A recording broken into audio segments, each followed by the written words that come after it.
네, 안녕하세요. 오늘은 집에서 우리 이제 어머님들께서 가족을 위해서 찹쌀 꽈배기를 반죽을 하셔가지고 요리를 해주시면은 정말 좋아합니다. 뭐 이것은 좋습니다. 안고도 안 들어가고 간단히 할 수가 있습니다. 네. 자, 그러면 천천히 한번 시작해 볼게요. 네.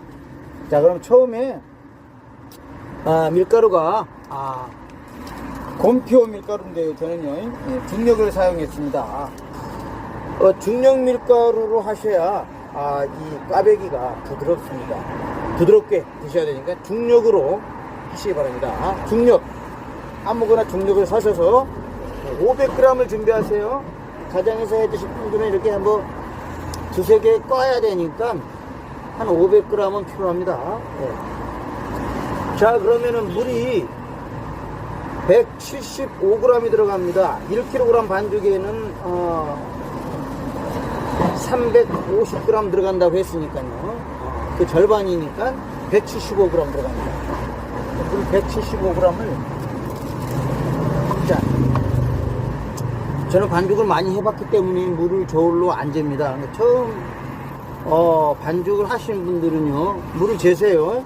175g을 저울에 재셔가지고 넣으시기 바랍니다. 저울에 안 넣으시고 하실 분들은 저처럼요 처음에 이렇게 살짝만 따르세요. 네. 살짝만 따르세요 처음에. 네. 양념을 버무릴 정도만 처음에 살짝만 따르세요. 자, 그리고 소금이 10g 들어갑니다. 소금은 그냥 꽃소금 넣으시면 됩니다. 집에 있는 꽃소금 넣으시면 됩니다. 자, 네. 소금 조금 더 넣어도 됩니다. 네. 소금이 많이 들어가면 더 짜고 맛있잖아요. 그러니까 베이킹 파우더는 5g 들어갑니다. 5g 베이킹 파우더 5g 들어갑니다. 그리고 설탕이 75g 들어갑니다. 설탕이요. 저울에 잰 거 넣습니다.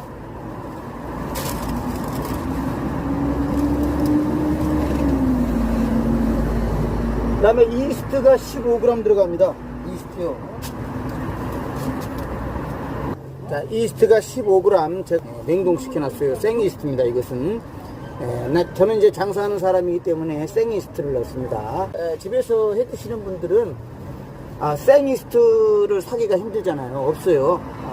식자재 가야 있는 거기 때문에. 슈퍼에 생이스트가 없으신 분들은 인스턴트 분말 이스트라고 있습니다. 인스턴트 분말 이스트요. 자, 이것을 사셔가지고 생이스트 15g 들어간다고 했는데 생이스트의 절반을 넣어야 됩니다. 가루 이스트, 이 드라이 이스트로 드시는 분들은요 생이스트의 절반, 15g의 절반 7.5g 되겠습니다.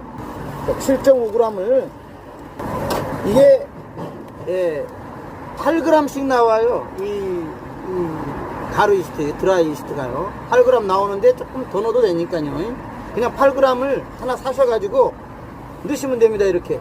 네. 자, 오늘은 이제 집에서 만드는 방법이기 때문에 제가 가루 이스트를 넣었어요. 드라이 이스트를 그냥 넣었어요. 네. 자, 그 다음에 계란이 1개 반 들어갑니다. 계란이 1개 반 들어가는데 2개를 넣을게요. 2개를. 네. 2개를 넣겠습니다. 그럼 더 맛있겠죠? 네. 날카로운 것으로 이렇게 한번 딱 때린 다음에요. 벌려가지고 드시면은 껍질이 안 들어가고 좋습니다. 그리고 버터가 50g 들어갑니다. 자, 이 버터입니다. 이게 이제 뉴질랜드 버터거든요. 자, 버터를 넣으시면은 집에서 드시는 거니까 마가린보다는 몸에 더 흡수가 잘 되는 버터를 넣으시면은 더 좋겠죠. 조금 비쌉니다. 버터가 마가린보다. 그러니까 그만큼 투자를 하셔가지고 고급 재질인 버터를 넣으시게 되면은 더 맛있고 몸에도 흡수가 더 잘 되고 좋습니다. 자, 그러면 이 버터를요 제가 50g을 칼로 이렇게 잘라놨어요. 50g을요 칼로 잘라놓은 버터를 녹여서 넣으시기 바랍니다. 자, 지금 버터는 녹이고 있습니다. 그러니까 버터를 녹이고 있는 사이에 우유를 넣겠습니다. 우유를 한 50ml만 넣으면 됩니다. 500g 반죽이니까요. 우유는 그렇게 더 넣어도 됩니다. 우유는 다다익선입니다. 그러니까 우유를 더 넣게 되면은 무조건 맛이 있습니다. 그러니까 예를 들어서 물이 175g 들어간다고 했잖아요. 거기서 자기가 우유로 다 넣겠다. 그러면 맛있죠. 우유로 그냥 175g을 넣으시면 됩니다. 맛있겠죠, 뭐 당연히요.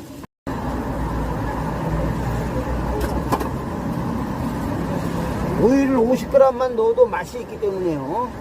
우유를 50g만 넣겠습니다. 근데 저는 이제 장사를 하는 사람이다 보니까 우유락을 넣습니다. 우유 분말을 넣습니다. 장사하는 사람이기 때문에 많이 사다 놨기 때문에요.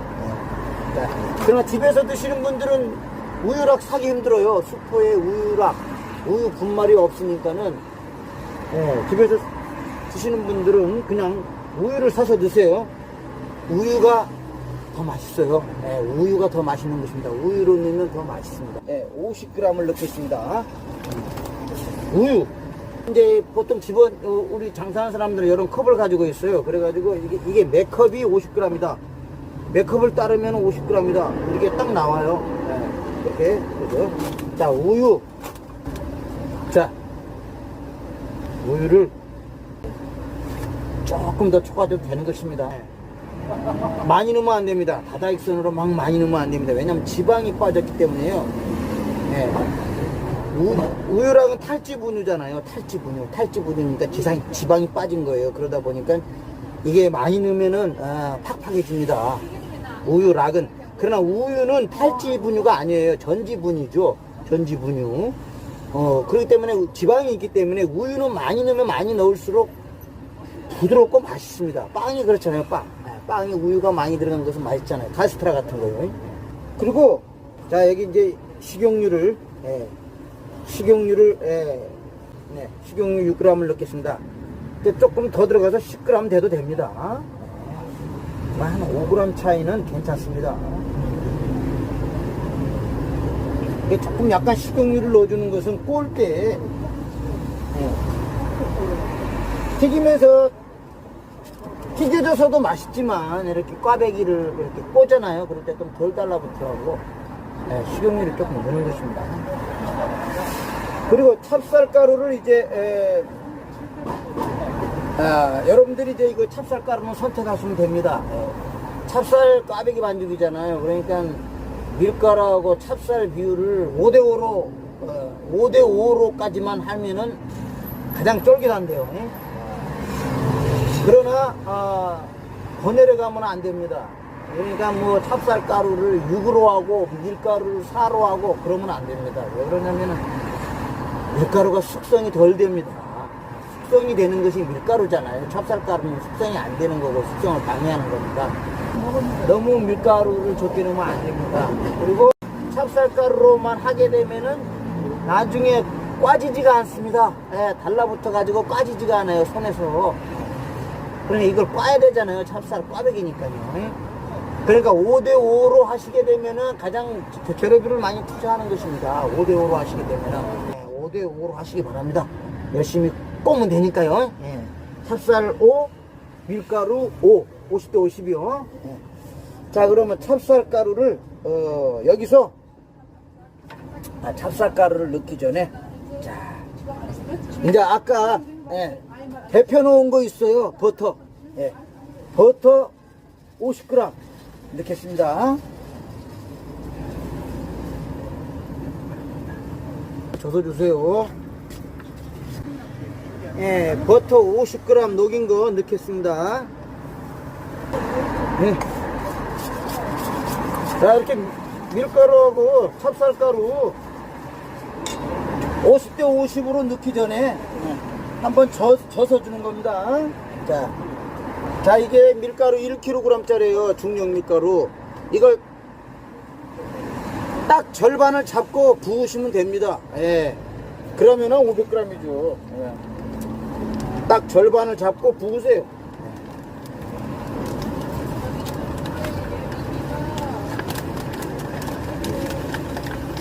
저울로 딱 재실 분들은 재시고요. 예. 조금 차이 나도 괜찮으니까. 이 찹쌀가루가 요 찹쌀가루인데 이제 요 찹쌀가루는 100%짜리예요. 그러니까 사실 때 찹쌀가루 사실 때 50%짜리가 있어요. 50%가 밀가루인 것이 있고 50%가 찹쌀가루인 것이 있어요. 그걸 하지 마시고 100% 찹쌀가루가 있습니다. 100%. 뭐 국내산 많이 나오거든요. 네. 그래서 100% 찹쌀가루를 사셔야 됩니다. 무조건 100% 된 것이 이게 500g씩 나오는 게 있어요. 찹쌀가루 사실 때 500g씩 나온 게 있거든요.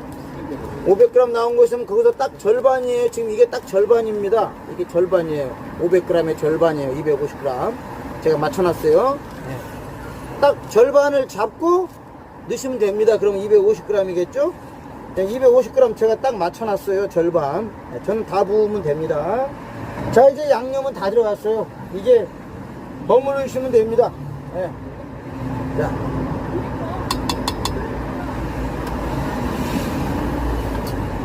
자, 주걱으로 버무릴게요. 네. 자, 이렇게 이제 버무리시면 되는 거예요. 네.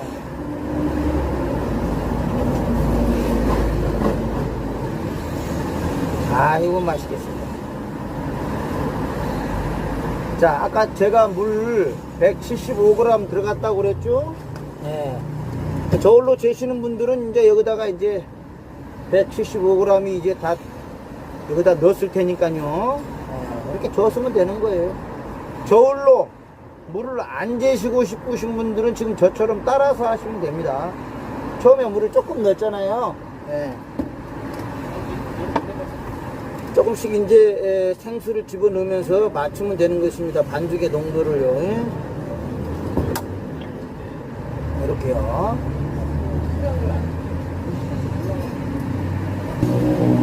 자, 이제 이렇게 조금 하다가요. 예. 저는 이제 주걱으로 하면 답답해요. 예. 반죽을 빨리 해야 되기 때문에 예. 손을 씻고 손으로 하겠습니다.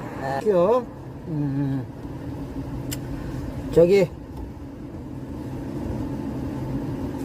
이제 조금 더 이제 그 맛있게 하기 위해서 뭘 여러 가지 이제 뭐 양념을 넣으시고 그러시는 분들이 있는데요. 이 꽈배기 반죽에는 옥수수 전분을 넣지 마십시오. 뭐 여러 가지 실험한다고 또 넣으시는 분들도 있을 것 같아서요. 왜냐하면은 옥수수 전분은 이게 넣게 되면 이게 껍질이요 조금 바삭해지면서요 껍질이 좀 질겨집니다. 옥수수 전분은 녹말이기 때문에요. 녹말가루다 보니까요. 그런데 이제 좀 더 넣고 싶으면은요 밀가루 꽈배기를 하시는 분들이 있어요. 밀가루로만 꽈배기를 하시고 싶으신 분들, 또는 뭐 집에서만 밀가루로만 하겠다, 찹쌀가루 안 넣고 집에서 그냥 밀가루로만 하겠다 하시는 분들은 옥수수 가루라고 있어요. 노란 옥수수 가루. 네, 슈퍼에서 팝니다. 그걸 사셔다가 넣으시게 되면은 더 쫀득쫀득하게 나옵니다. 반죽이. 근데 옥수수 전분하고는 달라요. 옥수수 전분은 쫀득하게 하는 것이 아닙니다. 겉을 바삭하게 해서 옥수수 전분은 질기게 만들어요. 겉이. 근데 이 꽈배기라는 것은 질기면 안 돼요. 겉이. 붕어빵은 조금 겉이 바삭하면서 그렇게 먹지만은, 그래서 옥수수 전분을 넣잖아요. 붕어빵은. 그러나 이 꽈배기는 그렇게 먹지 않고 부드럽게 먹는 거기 때문에 꽈배기는 옥수수 전분을 넣지 말라는 것. 넣고 싶으면은 밀가루로 하시는 분들만 옥수수 가루를 넣으세요. 옥수수 가루를 넣으시게 되면 더 쫀득쫀득합니다. 이 꽈배기가요. 그래서 이 꽈배기를 장사하실 때 어떤 분들이 말 들어보면 이제 왜 식었을 때 좀 딱딱하냐, 이럴 수도 있어요. 그럴 수도 있어요. 식었을 때 조금 딱딱할 수도 있어요. 근데 식었을 때도 좀 딱딱하지 않게 하기 위해서는 옥수수 가루를 넣게 되면은 쫀득쫀득한 맛이 나기 때문에 덜 딱딱해집니다. 그렇지만 너무 많이 넣게 되면은 늘어지게 됩니다. 꽈배기가. 그러니까 옥수수 가루를 넣고 싶으신 분들은 넣으면은 쫀득쫀득하니 조금 식어도 덜 딱딱해져요. 꽈배기가. 그리고 식어도 맛있고 옥수수 가루를 넣게 되면 식어도 더 맛있습니다. 그래서 이제 그 옥수수 가루를 넣으실 때 주의해야 될 것은 찹쌀 꽈배기를 하시는 분들은 옥수수 가루를 넣을 필요가 없어요. 왜 그러냐? 찹쌀 가루가 거의 40% 50% 들어가잖아요. 찹쌀 가루 자체가 쫄깃한 맛이 나기 때문에 거기다가 또 옥수수 가루를 넣게 되면은 너무 쫀득해져요. 그러니까 찹쌀 가루를 많이 넣고 찹쌀 꽈배기를 하시는 분들은 옥수수 가루를 넣을 필요가 없어요. 그래서 옥수수 가루를 뭐 굳이 더 넣고 싶다 하면 조금 넣어도 되죠. 조금 넣어도 되는데 하여튼 재료비라는 게 있잖아요. 재료비. 장사하시는 분들은 남아야 되잖아요. 굳이 찹쌀 꽈배기 하시는 분이 옥수수 가루 안 넣어도 찹쌀 자체가 쫀득쫀득하잖아요. 찹쌀 자체가 쫄깃하잖아요. 더 넣어서 옥수수 가루를 넣을 필요가 없죠. 뭐 이제 좀 더 노랗게 만들기 위해서 옥수수 가루 넣으시는 분도 물론 있는데 그렇게까지 재료비를 투자 안 해도 됩니다. 굉장히 이제 재료비가 너무 많아지면 가격이 올려받아야 되기 때문에 그걸 말씀드리고 싶었어요. 제가 초기에 동영상 올릴 때는 옥수수 가루를 넣으라는 말을 안 했어요. 원래 메뉴에도 또 안 넣어요. 안 넣어도 맛있으니까 굳이 넣을 필요가 없는데 이제 실험 정신이 있으신 분들이 뭘 더 넣고 싶다, 더 쫀득하고 더 맛있게 만들고 싶다 그러신 분들은 옥수수 가루를 넣어 보시라는 거예요. 옥수수 가루가 이겁니다. 옥수수 가루.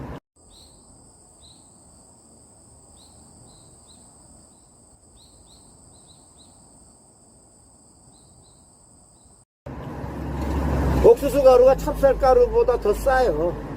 이게 더 쌉니다. 찹쌀 가루보다. 그러니까 이거 옥수수 가루를 넣으면 다다익선이에요. 이것도 다다익선이에요. 많이 넣으면 많이 넣을수록 넣어보시라는 거예요. 제가 말씀드리는 순간 주물 넣었더니 많이 됐습니다. 근데 자, 물을 제가 175g 들어간다고 했잖아요. 물 175g 들어간다고 했는데 딱 됐습니다.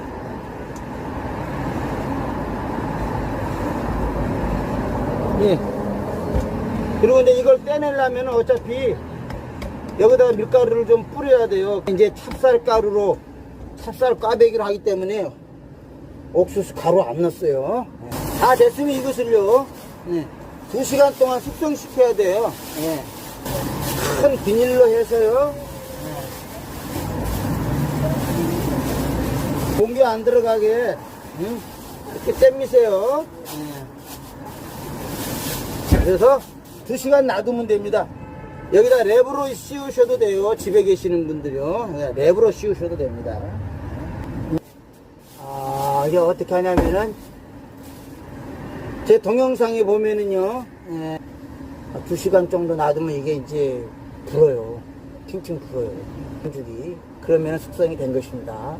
그러면 그때 제가 이제 동영상을 올렸습니다. 꽈배기를 꼬는 법 동영상을 올렸어요. 꽈배기 꼬는 법은 제가 제 동영상에서요 줄 서서 먹는 꽈배기 꼬는 법, 하여튼간 이렇게 제가 꽈배기 꼬는 법을 올렸어요. 꼬는 것은 오늘 시간에 안 하겠습니다. 그 영상을 보시게 되면 꼬는 방법을 제가 자세히 알려놨어요. 꼬는 방법은 그 영상 한번 클릭하셔가지고 보시고 정보를 얻으시고요. 그리고 또 만드는 방법도 올려놨어요. 꽈배기 만드는 방법. 그러니까 이것을 이제 팅팅 부을 거 아니에요. 2시간 동안 숙성을 시키면, 발효를 시키면은요. 그러면 이것을 꾸고 나서도 또 이렇게 비닐로 이렇게 올려 놓으셔야 됩니다. 비닐로 또 이렇게 올려놔요. 그때는 뭐 진공 상태로 안 잼매도 됩니다. 뭐 이제 뭐 잼매면 더 좋겠지만은요. 그냥 비닐로만 올려놓고 여름 같은 경우에는 한 40분만 놔두면 또 팅팅 불어요. 2차 발효가 된단 말이에요. 그래서 2차 발효를 시켜야 됩니다. 튀김기에 넣기 전에, 튀김기에 넣기 전에 꽈배기를 한번 꼬셔가지고 그것을 또 비닐로 감싸요. 튀김기에 넣으시게 되면은 참 맛있는 팅팅 부른 꽈배기 모양이 나옵니다. 아시네. 그걸 한번 보시고, 자, 제가 이제 그 다음 영상으로는 제가 꽈배기를 까가지고 2차 발효한 것을 제가 한번 튀겨보는 영상을 올리겠습니다.